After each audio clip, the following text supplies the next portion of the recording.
Mari kita membuka Alkitab kembali. Kita akan membaca dari Kisah Para Rasul pasal yang ke-15 ayat 35, 36 sampai 41. Paulus dan Barnabas mereka tinggal beberapa lama di Antiokhia. Mereka bersama-sama dengan banyak orang lain mengajar dan memberitakan firman Tuhan. Tetapi beberapa hari kemudian berkatalah Paulus kepada Barnabas, "Baiklah kita kembali kepada saudara-saudara kita di setiap kota di mana kita telah memberitakan firman Tuhan untuk melihat bagaimana keadaan mereka." Ayat 37, Barnabas ingin membawa juga Yohanes yang disebut Markus. Tetapi Paulus dengan tegas berkata bahwa tidak baik membawa serta orang yang telah meninggalkan mereka di Pamfilia dan tidak mau turut bekerja bersama-sama dengan mereka.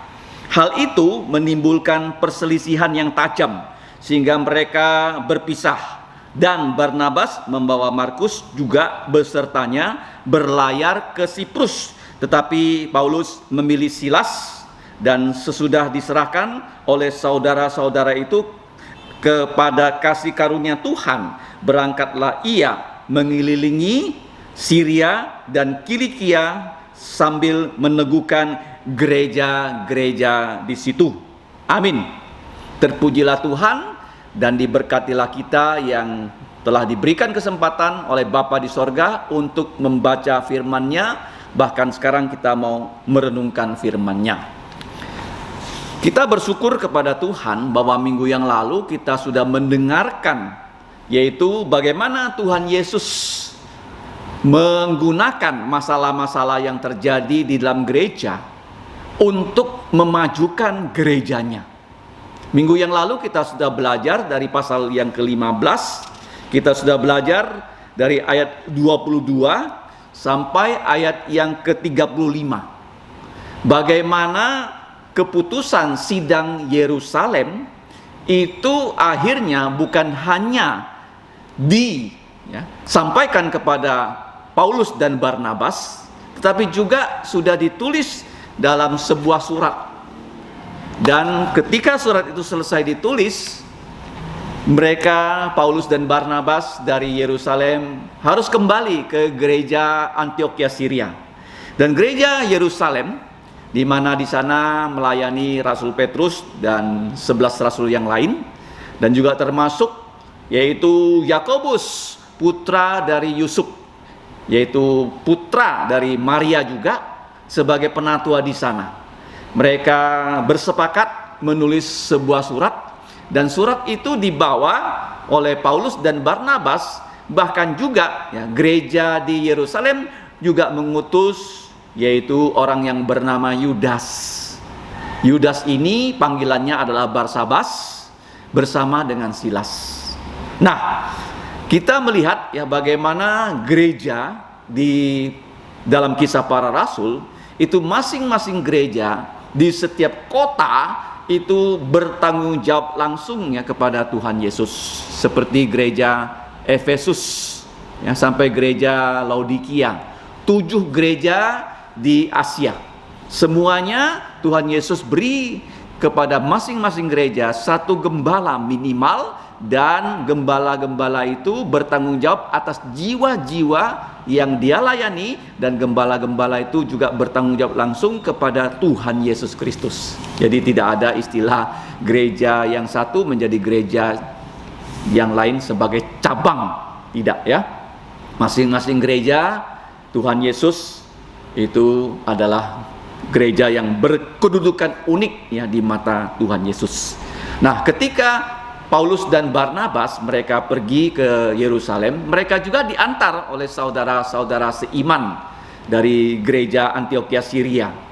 Dan ketika mereka pulang ke gereja Antiokhia Syria, sekarang mereka memiliki sebuah surat, dan surat itu saya percaya itu didiktekan oleh para pemimpin gereja, yaitu gembala-gembala sidang yang ada di gereja Yerusalem, dan ditulis oleh seorang yang terkenal ya, tulisannya rapi. Orang itu tidak lain tidak bukan bernama Silas.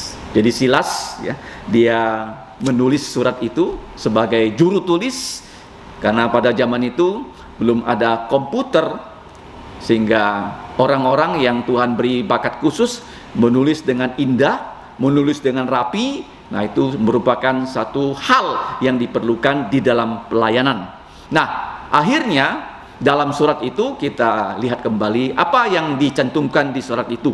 Ada beberapa hal, yaitu ada 5 hal.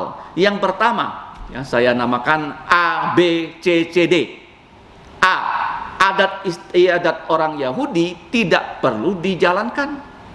Yang perlu dijalankan adalah dalam gereja hanya sakramen pembaptisan untuk menggantikan sunat, dan sakramen yaitu perjamuan Tuhan, perjamuan kudus untuk menggenapi Paskah, hanya 2. Di mana gereja di Antioquia Syria sudah disusupi oleh orang-orang yang mengaku dari gereja Yerusalem.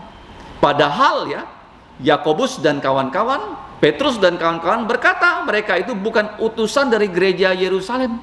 Sehingga ketika surat itu dibawa ke Antioquia Syria, bukan hanya suratnya sebagai bukti bahwa mereka yang mengajarkan Injil yang lain itu adalah Injil yang palsu.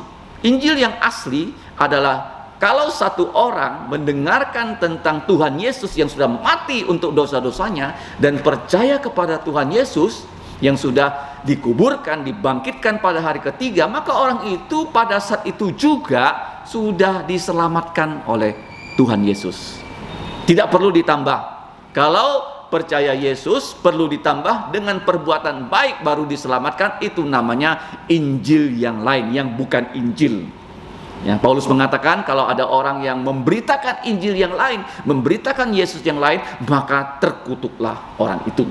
Jadi begitu sempurna perbuatan dari gereja Yerusalem, selain menulis surat yang mengandung 5 hal. A, adat istiadat orang Yahudi tidak perlu dijalankan, dimana kalau kita melihat dari pelayanan Rasul Paulus ya, Titus dan Lukas, mereka berdua itu bukan orang Yahudi, sehingga mereka berdua tidak perlu disunat. Sedangkan Timotius itu separuh Yahudi, separuh bukan Yahudi, sehingga Timotius akhirnya disunat supaya tidak menjadi batu sandungan. Jadi ketika mereka sampai di kota Antioquia Syria, kita sudah membaca dan merenungkan minggu yang lalu, di mana Yudas Barsabas menjadi utusan bersama Silas.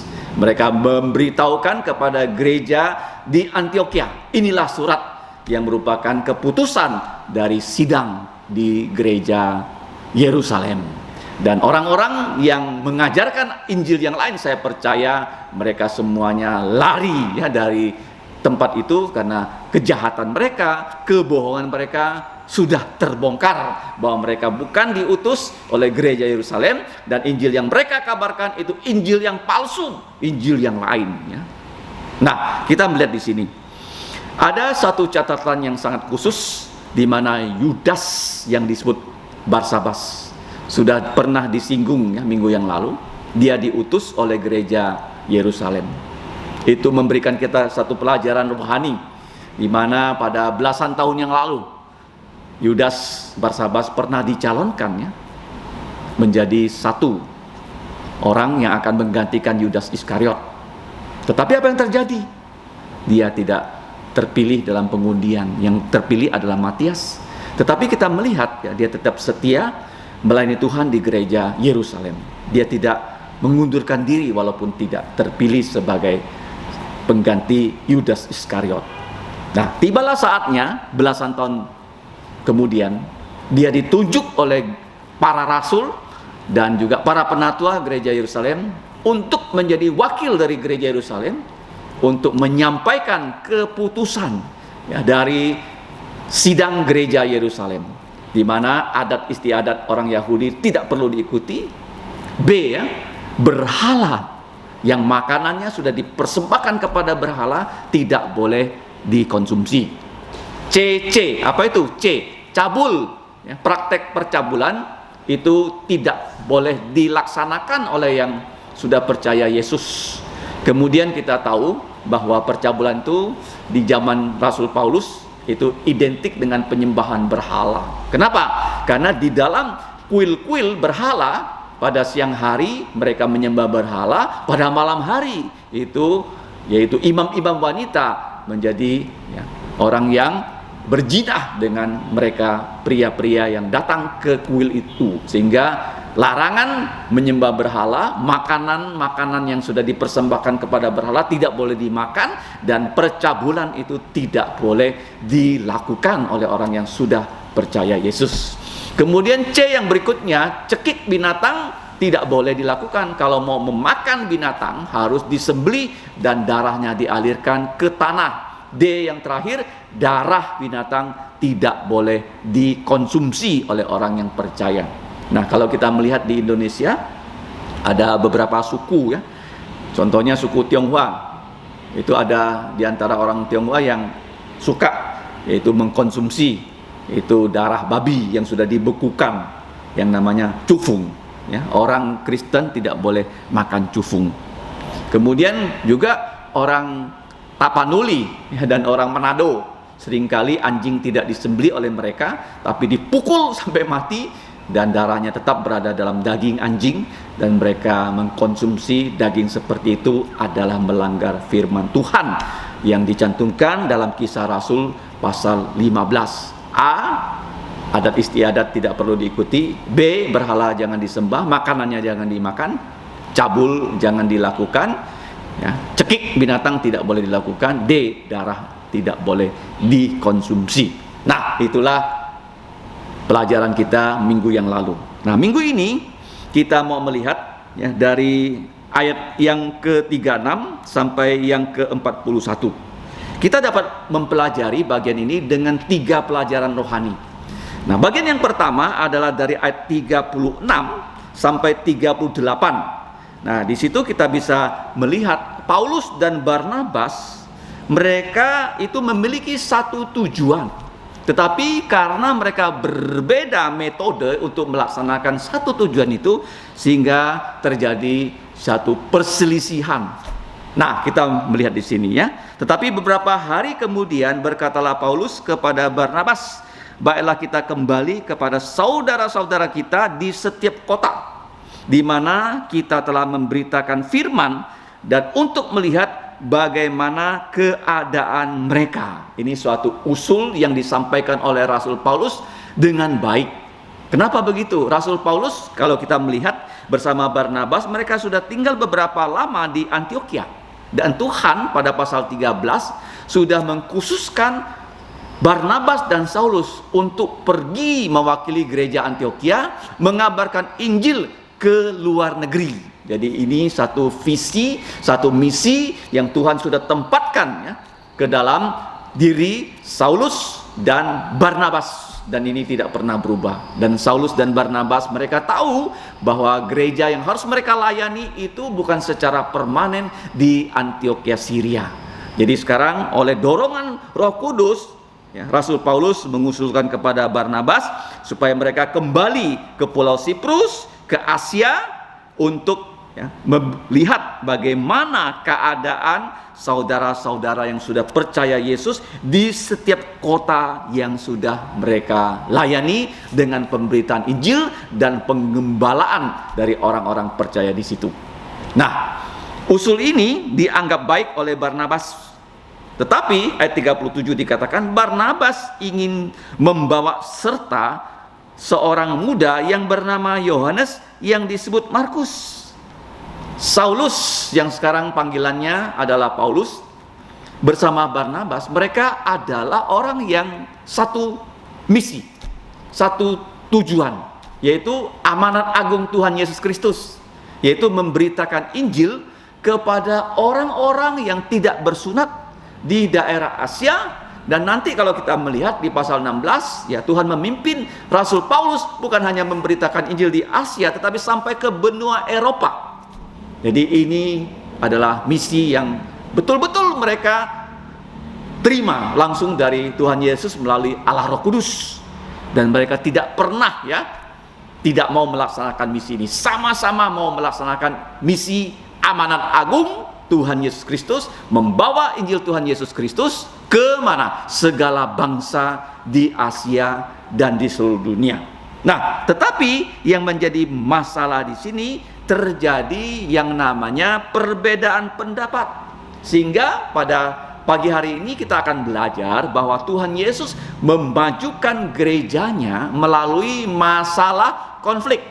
Minggu lalu kita sudah belajar Tuhan Yesus memajukan gerejanya melalui orang-orang yang menyusup membawa Injil yang lain, tetapi kepalsuan, kebohongan dari para penyusup ini dapat dibongkar oleh Tuhan Yesus. Nah, kita mau melihat konflik ini terjadi antara Paulus dan Barnabas. Kenapa begitu? Karena Barnabas ingin membawa Yohanes Markus, tetapi Paulus dengan tegas berkata bahwa tidak baik membawa serta orang yang telah meninggalkan mereka di Pamfilia dan tidak mau turut bekerja bersama-sama dengan mereka. Nah, Alkitab tidak mencantumkan kenapa Markus sampai meninggalkan rombongan pamannya Barnabas dan Paulus dalam perjalanan misi yang pertama. Tetapi dikatakan Markus di Pamfilia meninggalkan pamannya dan Rasul Paulus, dia kembali ke rumahnya di kota Yerusalem. Nah, kita melihat di sini terjadilah perbedaan pendapat. Konflik itu seringkali terjadi karena beberapa alasan. Di sini saya akan mengungkapkan apa yang bisa menyebabkan konflik. A, yang bisa menyebabkan konflik karena antara orang yang berada dalam satu kelompok ada maksud tersembunyi yang tidak diketahui oleh seluruh anggota kelompok. Ini yang bisa membuat terjadinya konflik. Kalau dalam bahasa Indonesia disebut ada udang di balik batu. Nah, B B ini terjadi beda pendapat. Tujuan Paulus dan Barnabas sama-sama ingin melaksanakan amanat agung Injil Tuhan Yesus, tetapi Barnabas ingin mengajak Markus dan Paulus tidak ingin mengajak Markus. Mereka berbeda pendapat. Nah, perbedaan pendapat di sini itu nanti kita akan tinjau. Itu perbedaan pendapat yang tulus, tidak ada maksud tersembunyi dari Paulus dan Barnabas. Kemudian apa yang membuat konflik bisa terjadi antar manusia? Yaitu C, curang. Nah, kalau kita melihat hubungan antar manusia, baik di masyarakat dan juga di gereja. Kalau di dalam sebuah negara, biasanya untuk mengatur hubungan antar manusia dalam hubungan pekerjaan, itu supaya tidak terjadi konflik, maka pemerintah biasanya memiliki satu departemen, departemen tenaga kerja. Di mana di departemen tenaga kerja ini, itu ditunjuk Menteri Tenaga Kerja. Nah, kalau di dalam perusahaan ada sebuah bagian perusahaan yang dinamakan Human Resource Development yang menangani hubungan antara perusahaan dengan karyawannya supaya tidak terjadi konflik. Nah, kalau di Alkitab supaya tidak terjadi konflik antara manusia dengan manusia, Tuhan dengan manusia, supaya manusia tidak berkonflik dengan Tuhan, maka kita dapat melihat kitabnya ada selain kitab suci ini, seluruh Alkitab itu kitab yang spesifik mengatur hubungan antar manusia adalah kitab Amsal. Jadi kalau ada yang curang ada sesuatu orang yang curang dalam organisasi, contohnya kalau dia berdagang, keuntungan yang didapat tidak dibagi dengan adil, itu terjadi kecurangan, maka konflik itu pasti terjadi. Jadi A, ada maksud tersembunyi, B, beda pendapat, C, curang, D. Nah, kenapa bisa terjadi konflik? D itu karena dengki, karena iri. Seperti pada zaman dulu, Kain itu dengki dengan Habel, sehingga Kain membunuh adiknya Habel. Dengki dan iri. E, apa itu E? E itu adalah evil, jahat, egois, itu bisa menyebabkan konflik. Nah, di antara 5 alasan penyebab konflik yang sudah saya kemukakan tadi, ada satu penyebab yang bisa merupakan penyebab yang kita lihat bisa saja itu penyebab yang tulus. Artinya beda pendapat ini, Paulus itu menganggap dirinya benar ya, dengan tidak mau membawa serta Markus yang sudah meninggalkan mereka. Karena kalau membawa Markus, Paulus ini merasa akan menjadi kesaksian yang tidak baik untuk gereja di Antiokhia. Sedangkan Barnabas merasa Markus ini sudah berubah. Kenapa berubah? Karena Markus ya sudah datang kembali ke Antiokhia. Markus itu sebenarnya bukan tinggal di Antiokhia. Dia tinggalnya di Yerusalem. Nah, dia datang kembali ke Antiokhia, dia datang mengunjungi pamannya Barnabas dengan harapan jika nanti Barnabas pergi lagi mengabarkan Injil, dia bisa ikut serta. Jadi Markus ini sudah punya niat untuk memperbaiki kesalahannya. Alkitab mengatakannya, fungsi dari firman Tuhan dalam 2 Timotius pasal 3, fungsi dari firman Tuhan adalah untuk memperbaiki kesalahan. Nah, Paulus itu bersikeras tidak mau membawa Yohanes Markus, tetapi Barnabas bersikeras ingin membawa Markus. Jadi konflik mereka adalah beda pendapat yang disebut beda pendapat yang tulus, ya. Tidak ada agenda tersembunyi ya, di antara mereka berdua. Itu yang kita lihat di sini ya. Sama-sama punya misi untuk membawa Injil Tuhan Yesus ke seluruh dunia, tetapi caranya untuk melaksanakan misi ini terjadi perbedaan pendapat yang tajam. Nah, kita melihat bagian yang kedua. Sekarang kita melihat bagian yang kedua, yaitu pada ayat yang ke-39. Hal itu menimbulkan perselisihan tajam sehingga mereka berpisah. Nah, ini ya, sehingga mereka berpisah. 39 bagian A. Jadi perselisihan ini ya menyebabkan terjadi perpecahan dan perpisahan. Nah, kalau kita amati dalam Kisah Para Rasul sejak pasal 16 nanti ya, tidak pernah lagi nama dari Barnabas dan nama dari Markus disinggung dalam Kisah Para Rasul.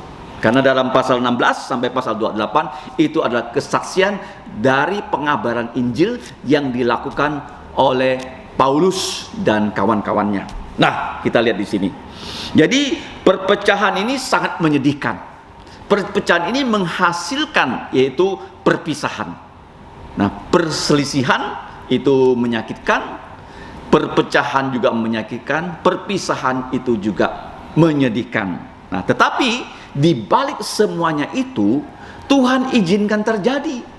Karena Paulus dan Barnabas sama-sama punya niat yang tulus untuk mengabarkan Injil. Tetapi ya konflik itu terjadi karena mereka berbeda pendapat. Nah, kalau kita lihat dalam Alkitab, sebenarnya Paulus itu dengan Barnabas bukan hanya terjadi perbedaan pendapat di sini. Sebelumnya, mari kita buka dalam kitab Galatia ya, pasal 2 ayat 11. Di situ pernah terjadi antara Paulus dan Barnabas. Kenapa? Karena di Antiokhia pernah terjadi perbedaan pendapat, dan ini kita tahu siapa yang benar, siapa yang salah. Paulus benar, Barnabas dan Petrus yang salah. Mari kita lihat Galatia pasal 2 ayat 11. Tetapi waktu Kefas, nama lain dari Petrus, datang ke Antiokhia, ini di Syria, aku Paulus berterang-terangan menentangnya sebab ia salah. Karena sebelum beberapa orang dari kalangan Yakobus datang, ia makan sehidangan dengan saudara-saudara yang tidak bersunat. Tetapi setelah mereka datang, ia mengundurkan diri dan menjauhi mereka karena takut akan saudara-saudara yang bersunat. Ini jelas Petrus dan Barnabas salah, dan mereka ditegur oleh Rasul Paulus. Jadi konflik itu bukan hanya sekali terjadi, tapi konflik yang tadi kita lihat di Kisah Rasul pasal 15 itu sama-sama mempertahankan pendapat yang tulus ya. Alkitab tidak mengatakan bahwa Barnabas itu salah, dan Alkitab juga tidak mengatakan bahwa Saulus atau Paulus itu yang salah. Nah, tetapi perpisahan ini bersifat sangat menyedihkan. Kenapa? Karena dimulai dengan perbedaan yang sangat tajam, sehingga tidak ada lagi titik temu. Ya, tidak ada titik temu, dan kita melihat di sini Barnabas ingin membawa Markus, tetapi Paulus ya tidak mau membawa Markus. Ini konflik yang kalau kita lihat di sini membuat mereka sama-sama mengalaminya, yaitu kesedihan. Kalau kita katakan dalam bahasa Indonesia yang lebih jelas, terdapat luka ya di dalam sanubari mereka, sama-sama terluka. Sebelumnya mereka adalah kawan yang baik. Nah, kita melihat sebenarnya Barnabas, dia itu diajak oleh Paulus, dia ingin ikut dalam perjalanan misi kedua. Barnabas ini adalah orang yang luar biasa dalam gereja. Nama aslinya sudah pernah disinggung, nama aslinya adalah Yusuf. Tetapi kenapa dia disebut sebagai Barnabas? Karena Barnabas artinya putra penghiburan. Karena dia pernah ya menyerahkan hartanya berupa tanah di Pulau Siprus, dijual dalam Kisah Rasul pasal 4 dan diberikan kepada orang-orang miskin di gereja Yerusalem. Inilah Barnabas. Jadi Barnabas itu selain dia berani mengorbankan hartanya, sekarang dia juga mengorbankannya, yaitu bagaimana harga dirinya. Ya, banyak orang ya tidak mau harga dirinya dikorbankan. Kalau kita membaca sebelumnya, Barnabas ini namanya selalu disebut lebih dahulu daripada Saulus. Tetapi pada saat pengabaran Injil ya, di Pulau Siprus, Tuhan menunjukkan bahwa Saulus adalah Rasul Tuhan Yesus untuk orang tak bersunat. Dan ketika terjadi pemberitaan Injil di Pulau Siprus, di mana gubernur ya Sergius Paulus ingin menerima Yesus, tetapi dihalang-halangi oleh seorang dukun ahli sihir yang bernama Elimas. Dan pada saat itu Rasul Paulus yang diberi karunia untuk melakukan mujizat, melakukan suatu kuasa, dia menengking ya, Elimas. Apa yang terjadi dengan Elimas? Elimas akhirnya buta, tidak bisa melihat, dan dia berjalan di ruangan gubernur itu dengan harus dituntun. Jadi kita melihat ya, bahwa Barnabas dia menyadari bahwa Rasul Paulus inilah yang sekarang Tuhan tunjuk menjadi pemimpin untuk mengabarkan Injil kepada orang-orang tidak bersunat. Jadi dia tidak masalah dengan ya posisinya tergeser oleh Rasul Paulus. Dia ingin ikut. Ya, dia tidak menyimpan ya agenda pribadi karena dia tahu itu adalah suatu pengaturan Tuhan. Nah, Barnabas ini dia sangat mencintai Paulus. Kalau kita membaca dalam Kisah Para Rasul ya, waktu Paulus di pasal 9 baru bertobat karena dia adalah mantan teroris yang kerjanya menangkap orang-orang Kristen, memasukkan pengikut-pengikut Yesus ke dalam penjara. Bahkan ketika dalam pasal 7 Kisah Para Rasul di mana Stefanus dirajam dengan batu, Saulus anak muda turut menyaksikannya. Jadi orang yang ganas seperti Saulus itu ditakuti oleh orang-orang yang ada di gereja Yerusalem. Dan Barnabas inilah dalam Kisah Rasul pasal 9 membawa Paulus supaya bisa diterima di gereja Yerusalem. Jadi dia sangat mengasihi Paulus. Saya percaya Barnabas ini usianya jauh lebih tua dibandingkan Paulus. Dia seperti ayahnya ya, untuk Paulus. Yang berikutnya, kalau kita melihat apa yang pernah kita pelajari di pasal 11, ketika pelayanan di Antioquia sudah mengalami kemajuan, banyak orang-orang yang tidak bersunat dan orang Yahudi percaya Yesus, sehingga Barnabas sebagai gembala di gereja Antioquia, satu dari banyak gembala di situ, dia merasa ada orang yang bisa membantu pelayanan di situ. Kalau kita melihat ya dalam pasal 11, dia meninggalkan Antioquia, dia pergi ke Tarsus, ke daerahnya Paulus untuk menjemput Saulus. Jadi Saulus bisa melayani di gereja Antioquia itu karena perbuatan baik dari Barnabas. Jadi kita melihat di sini ya bagaimana Barnabas sangat mengasihi Rasul Paulus. Tidak ada ya dengkinya, irinya dengan Rasul Paulus, tidak ada agenda tersembunyinya, tetapi dia hanya berbeda pendapat. Nah, ini terjadi kenapa? Karena dia juga mengasihi Yohanes. Kenapa? Yohanes ini adalah seorang Buddha yang merupakan dikatakan oleh Rasul Paulus sebagai kemanakan dari Barnabas. Jadi Maria sebagai ibu dari Markus itu adalah seorang yang di kota Yerusalem terkenal dengan kekayaannya.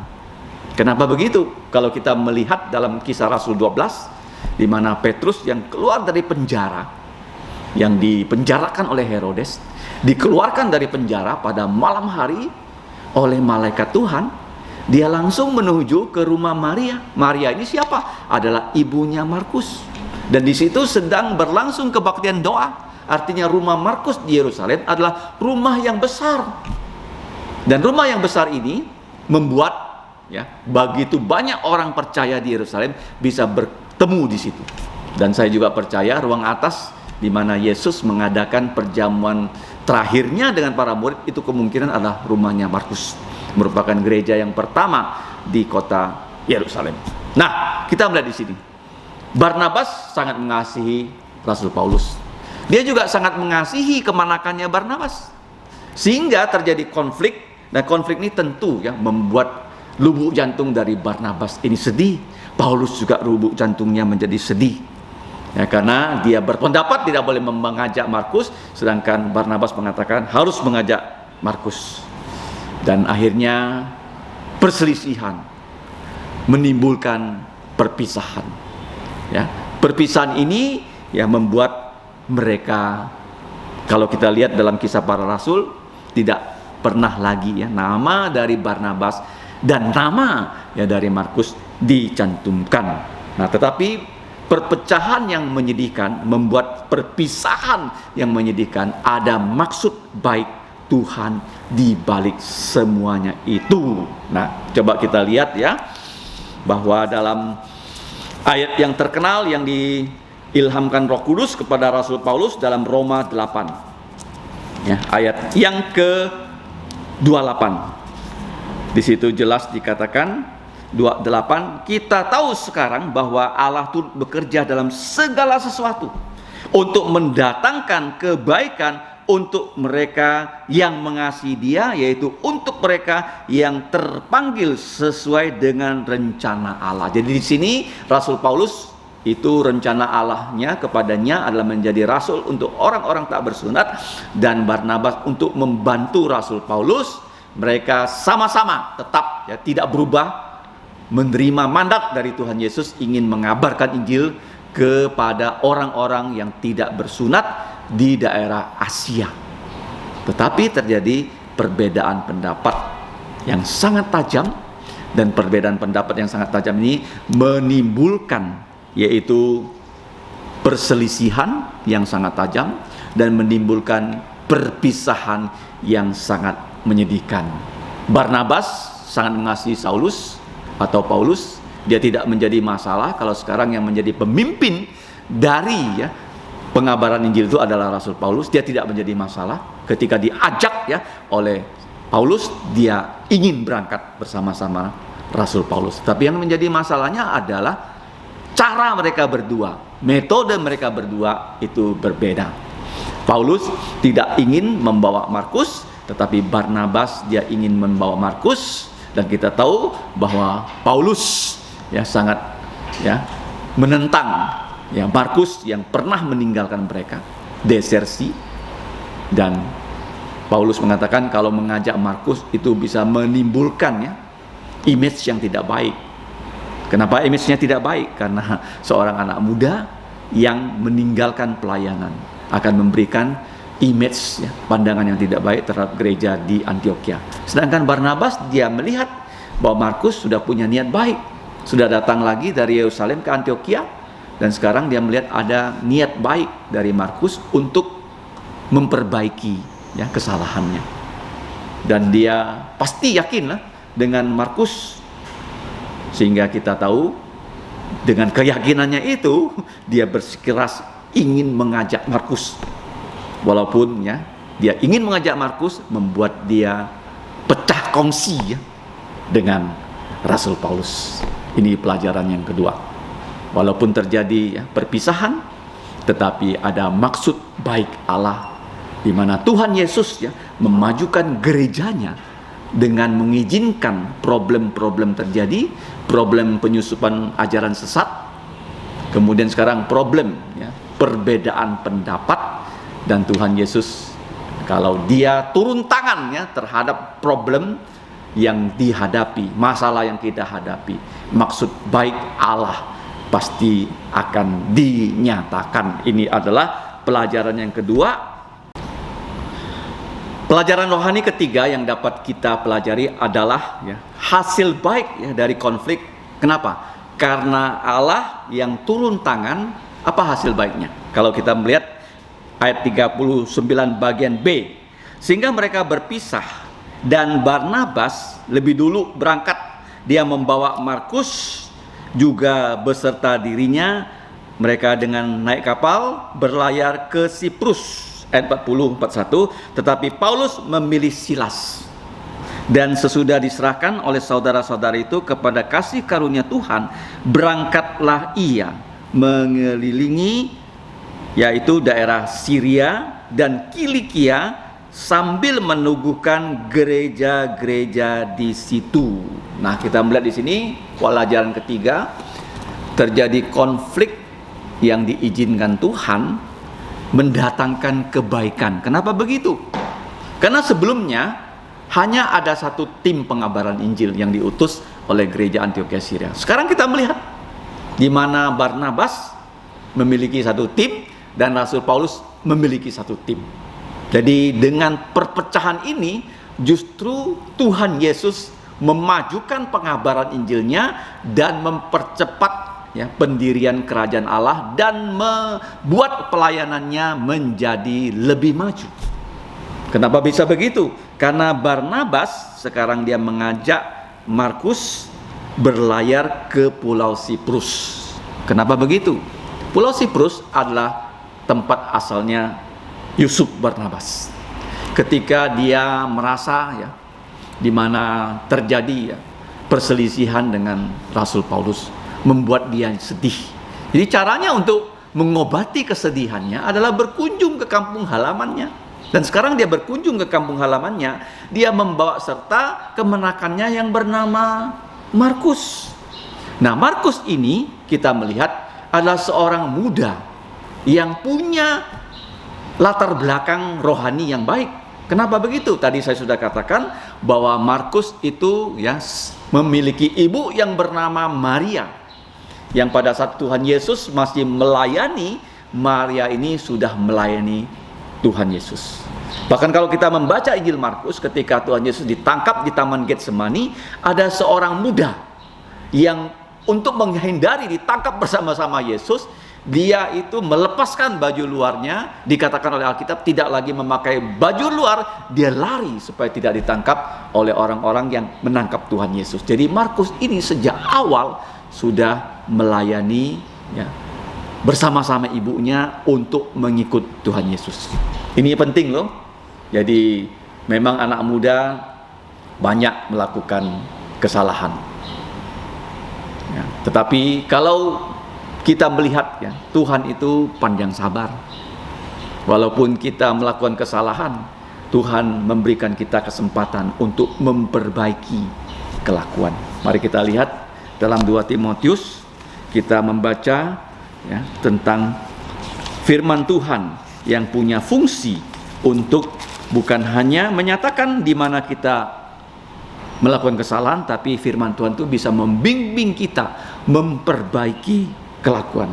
2 Timotius 3 ayat 16. Segala tulisan diilhamkan Allah memang bermanfaat untuk mengajar, memberikan kita instruksi, untuk menyatakan kesalahan. Nah, bukan hanya di situ, untuk memperbaiki kelakuan. Jadi Markus itu bisa diperbaiki kelakuannya karena firman Tuhan, dan untuk mendidik orang dalam kebenaran. Dengan demikian tiap-tiap manusia kepunyaan Allah diperlengkapi untuk setiap perbuatan baik.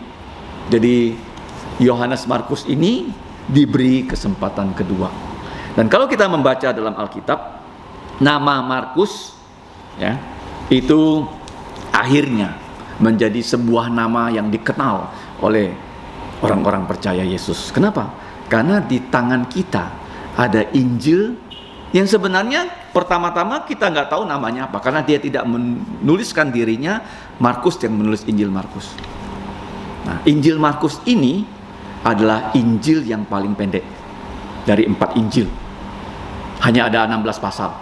Dan Injil ini ditulis oleh Roh Kudus melalui Petrus, tapi Petrus ya, karena dia tahu dia harus menyerahkan ya, pelayanan ketika dia mati kepada generasi yang lebih muda, dan orang itu adalah Markus atas pimpinan Roh Kudus. Sehingga pada saat Paulus bersama kawan-kawannya memberitakan Injil, Paulus itu hanya memiliki Injil Matius. Tetapi tidak lama kemudian ya, Markus yang sudah bertobat, Markus yang sudah memperbaiki kesalahannya itu, akhirnya dibimbing oleh Roh Kudus melalui Petrus, Injil Markus itu ditulis. Kamu tahu nggak apa yang menjadi ciri khas Injil Markus? Yaitu di dalam Injil Markus begitu banyak kata segera. Injil Matius mengajarkan kita Yesus adalah Raja, lambangnya singa. Injil Markus lambangnya adalah kerbau, lembu, sapi. Yesus adalah budak yang setia.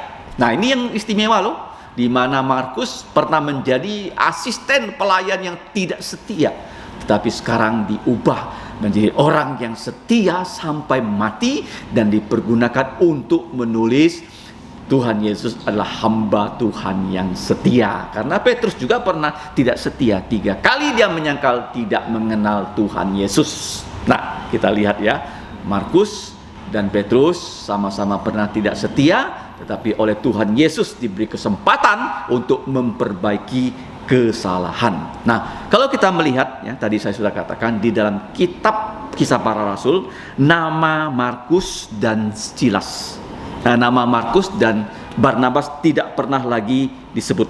Tetapi sebenarnya kalau kita melihat yang paling banyak ya, menyebut nama Markus adalah Rasul Paulus. Mari kita buka satu persatu dalam kitab Kolose ya, pasal 4 ayat 10. 4:10. Salam kepada kamu dari Aristarkus, temanku sepenjara, dan dari Markus. Nah, di sini dijelaskan siapa Markus, kenapa Barnabas sangat sayang kepada Yohanes Markus, karena dia adalah kemanakan Barnabas.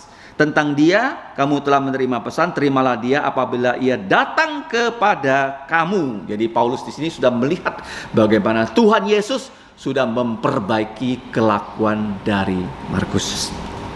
Kemudian yang berikutnya, di dalam 2 Timotius pasal 4. Ini 2 Timotius adalah surat yang ditulis oleh Rasul Paulus sebelum kepalanya dipenggal oleh Kaisar Nero.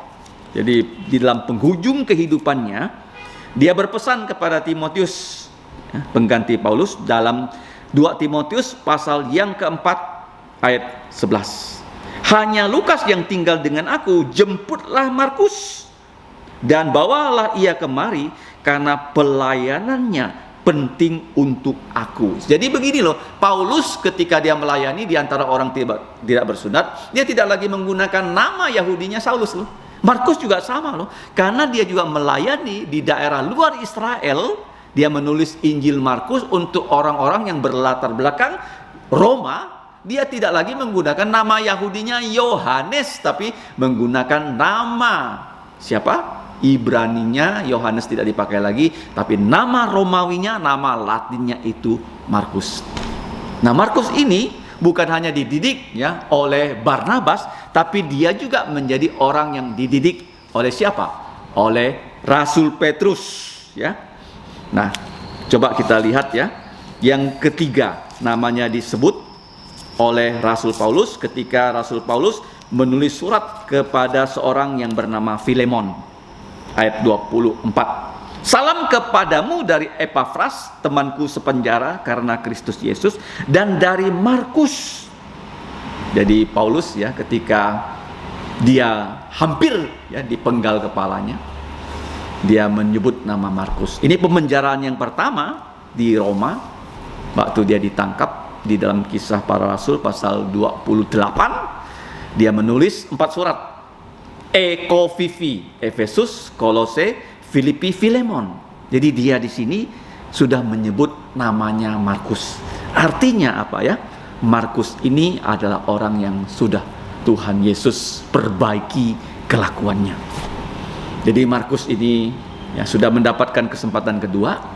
Dan kenapa namanya menjadi Markus? Karena kita akan menyebut Injil yang kedua itu namanya Injil Markus.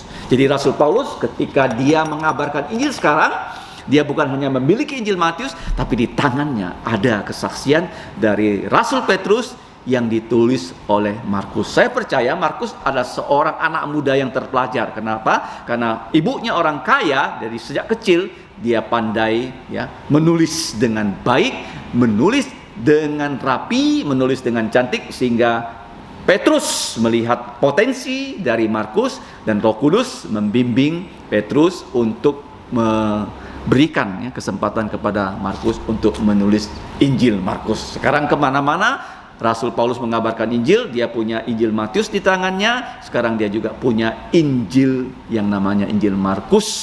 Nah, setelah itu baru ada Injil Lukas yang ditulis ya, oleh Rasul Paulus melalui asistennya yang bernama Lukas.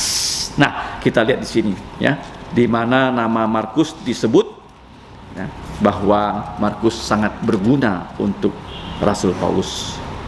Kemudian kita lihat sekarang, kenapa konflik itu bisa menyebabkan kemajuan gereja Tuhan Yesus? Karena Tuhan Yesus campur tangan. Ayat 40, tetapi Paulus memilih Silas. Nah, tadi sudah saya katakan Silas ini adalah seorang yang Tuhan Yesus sudah kirimkan ya, ke gereja Antiokhia Syria. Sebelum masalah perpisahan Paulus dengan Barnabas terjadi, di mana pengabaran Injil harus selalu dilakukan oleh berdua-dua, tidak boleh satu-satu ya, harus berdua-dua.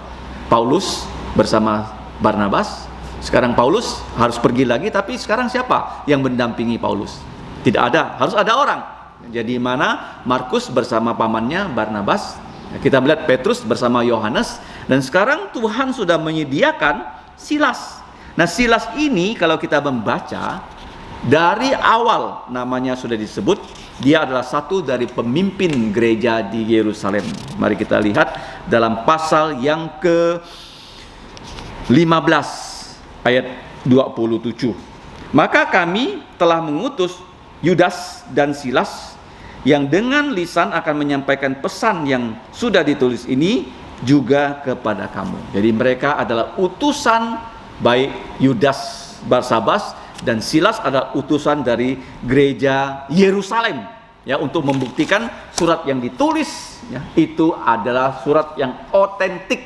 Saya percaya Barsabas membacakannya, Yusuf, dan Silas ini mengatakan itu betul, ada tulisan tangan dari Silas. Karena Silas ini kalau kita melihat dalam Kisah Para Rasul pasal yang ke-15 ya, ayat 32, bukan hanya dia utusan gereja Yerusalem, pemimpin gereja Yerusalem, tetapi Yudas dan Silas yang adalah juga nabi. Tapi di sini adalah gembala sidang, lama menasihati saudara-saudara itu dan menguatkan lubuk jantung mereka. Artinya Silas ini bisa berkhotbah di mimbar gereja Antiokhia loh.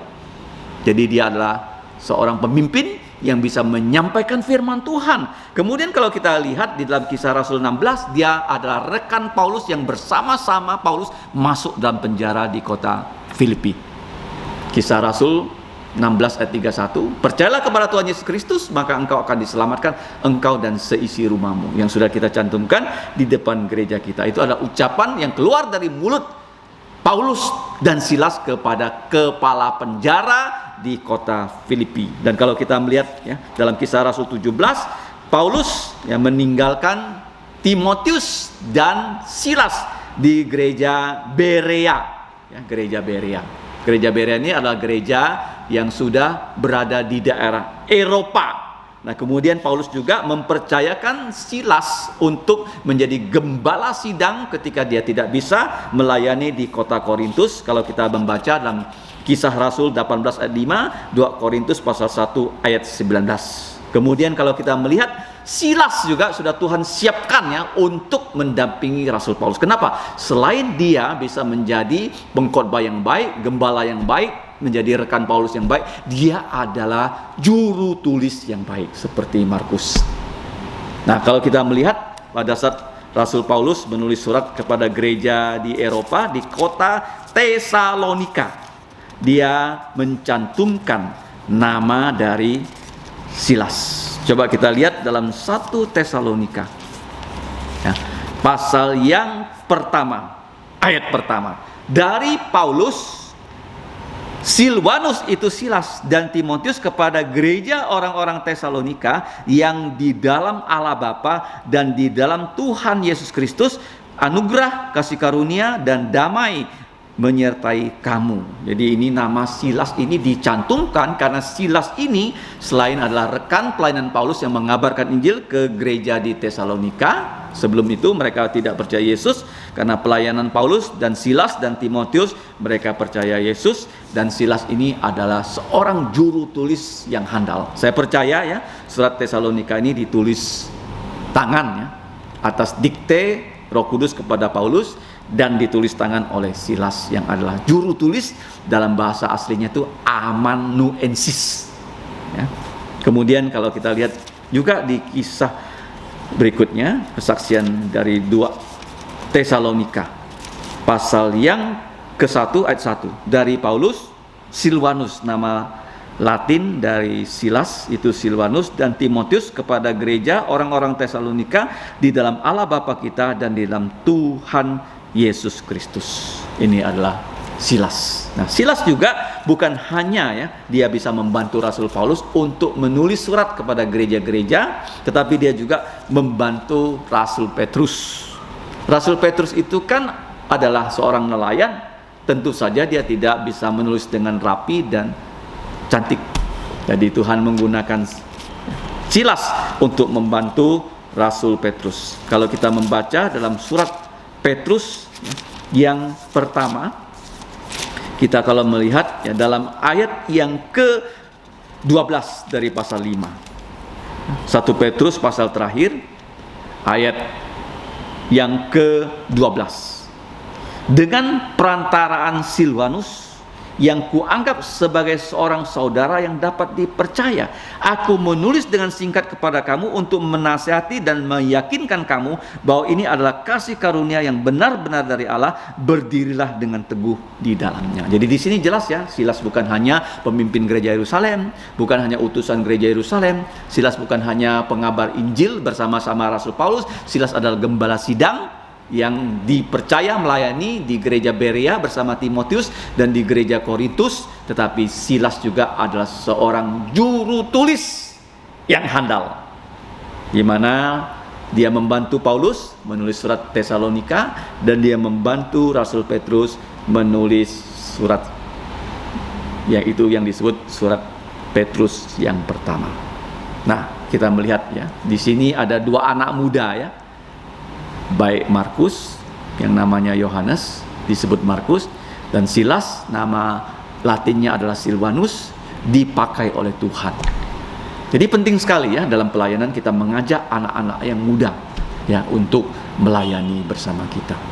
Walaupun pada saat pengalaman mereka pertama melayani memiliki satu hal yang tidak menyenangkan seperti Markus, tetapi Tuhan memberikan kita kesempatan untuk memperbaiki kesalahan, sehingga kesalahan yang pernah dibuat ya, baik oleh Petrus dan oleh Markus sekarang diperbaiki, dan Markus anak muda akhirnya menjadi hamba Tuhan yang setia, dan Silas juga seorang anak muda yang bisa dibimbing, bisa bekerja sama dengan Rasul Paulus, dia juga bisa bekerja sama dengan Rasul Petrus. Ini penting sekali ya, menjadi anak muda yang berguna untuk gereja Tuhan Yesus Kristus. Sekarang kepada kalian yang masih muda yang mendengarkan firman Tuhan ini, di antara kalian siapa yang ingin mempersembahkan diri menjadi hamba-hamba Tuhan seperti Markus dan Silas? Silakan ya, bisa masuk ke sekolah Alkitab untuk belajar Alkitab dan dilatih belajar firman Tuhan dan dilatih melayani, baik itu pengabaran Injil, membesuk dan pelayanan yang lain, sehingga akhirnya dengan pelatihan oleh orang-orang yang lebih senior, maka anak-anak yang muda ini bisa menjadi generasi penerus yang dapat memuliakan nama Tuhan Yesus. Saya sering mengatakan bahwa di gereja harus ada minimal 4 generasi. 2 Timotius 2 ayat 2, yaitu di mana 4 generasi ini adalah Paulus, Timotius, murid Timotius, dan murid dari murid Timotius. Ini terbukti ya, Paulus dia punya murid bukan hanya Silas, tapi Lukas, Titus, Timotius, dan Barnabas dan Petrus mempunyai murid yaitu Markus, dan anak-anak muda ini akhirnya memiliki ya pelayanan yang setia yang memuliakan Tuhan Yesus Kristus. Jadi hari ini kita sudah belajar Tuhan Yesus memajukan gerejanya melalui mengizinkan gerejanya mengalami masalah demi masalah. Masalah yang pertama, ada ajaran sesat yang menyusup masuk, berhasil dipatahkan oleh Tuhan Yesus. Yang kedua, ada konflik yang terjadi. Konflik ini kenapa terjadi? Karena ada perbedaan pendapat antara 2 hamba Tuhan, yaitu Paulus dan Barnabas tentang Markus. Pendapat ini itu berbeda, membuat mereka, poin yang kedua, itu terjadi perselisihan yang tajam dan terjadi perpisahan yang sangat-sangat menyedihkan, di mana Paulus ya mengunjungi kampung halamannya.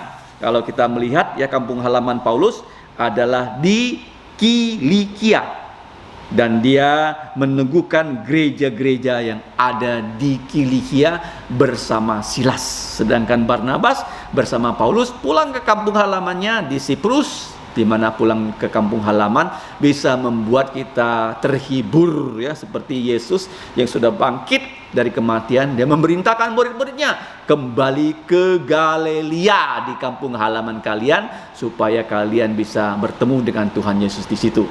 Dan kita melihat di sini di mana Rasul Paulus ya membawa Silas meneguhkan gereja-gereja yang ada di Kilikia yang pernah dilayani oleh Rasul Paulus. Bagaimana cara gereja itu bisa diteguhkan? Yaitu gereja itu harus dikunjungi, seperti Tuhan Yesus mengunjungi murid-muridnya waktu dia bangkit dari kematian, membawa serta firman Tuhan, mengajar firman Tuhan kepada gereja supaya mereka mengenal siapa Tuhan, mengenal Bapa, Putra, dan Roh Kudus, dan mereka dapat ya terus ya belajar untuk melayani Tuhan Yesus di zaman mereka masing-masing. Ya, jadi konflik yang diizinkan itu membawa hasil yang baik, di mana dari satu tim dipecah menjadi 2 tim. Pertama hanya ada Injil Matius, sekarang menjadi ada Injil Markus dan ada Injil Lukas.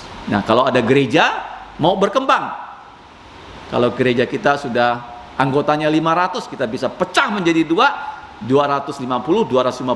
dan kita sebar menjadi 2 gereja, dan 250 ini bisa berkembang lagi menjadi 500. Jadi ini pertumbuhan dengan memecah. Jadi satu tim dipecah menjadi 2 tim. Sebelumnya hanya ada Injil Matius, sekarang ditambah Injil Markus dan Injil Lukas, dan surat-surat Paulus dan Petrus termasuk di dalamnya. Demikianlah kita belajar hari ini. Tuhan Yesus menggunakan yaitu masalah perpecahan untuk memajukan gerejanya. Perpecahan di sini bukan karena ada udang di balik batu, bukan karena iri, bukan karena curang, ya, bukan karena ada maksud jahat dari Paulus dan Barnabas. Mereka satu tujuan tapi berbeda metode. Ini disebut konflik yang bersifat tulus. Dan Tuhan izinkan itu terjadi, dan Tuhan memajukan gerejanya. Karena segala sesuatu yang terjadi untuk mendatangkan kebaikan untuk kita yang mengasihi Tuhan. Mari kita berdoa.